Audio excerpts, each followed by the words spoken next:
ஒரு முறை எம்ஜிஆர் அவருடைய நாட்களிலே நல்லா ஒரு அரசியலில் வந்து அந்த காலகட்டத்தில் நான் ஒருத்தர் பேசினார், அதை நான் கவனித்தேன். அந்த காலகட்டத்தில் திருநெல்வேலியிலேருந்து ஒரு 2 பஸ்ஸு நிறைய அவரை பார்க்க வந்துட்டாங்களாம்.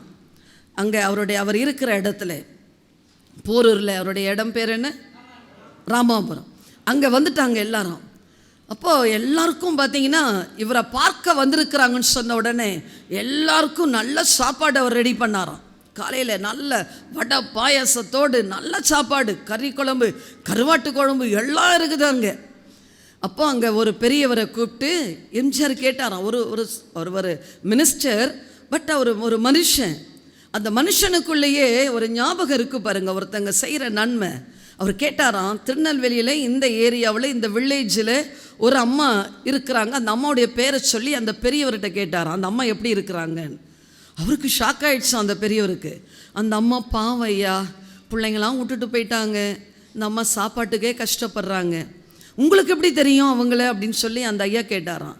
அப்போ அவர் சொன்னாராம், நான் ஒரு முறை அங்கே படத்துக்கு நடிக்க அந்த ஊருக்கு வரும்போது எங்கள் வண்டி பஞ்சர் ஆயிடுச்சு, நைட்டில் எங்களுக்கு அதுக்கு மேலே ட்ராவல் பண்ண முடியல. இப்போ பக்கத்தில் ஒரு குடிசை இருந்தது, அந்த வீட்டுக்கு போனால் அந்த அம்மா இருந்தாங்க. எங்களுக்கு தண்ணியில் சாப்பாடு, பழைய சாப்பாடை எங்களுக்கு கொடுத்து கருவாடை சுட்டு கொடுத்தாங்களாம் அந்த அம்மா.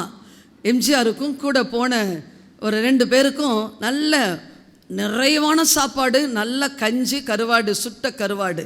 அவர் சொல்கிறாரு, அந்த நாளில் எங்கள் பசியை அந்த அம்மா போக்குனாங்க, வரேன்னு சொல்லிட்டு உள்ளே போயிட்டு 2 கட்டு பணம் கொண்டு வந்து ஒரு பேப்பரில் நல்லா சுற்றி, நீங்கள் போய் அந்த அம்மா கிட்ட உங்கள் மகன் கொடுத்து அனுப்பிச்சாருன்னு போய் கொடுங்க அப்படின்னாராம்.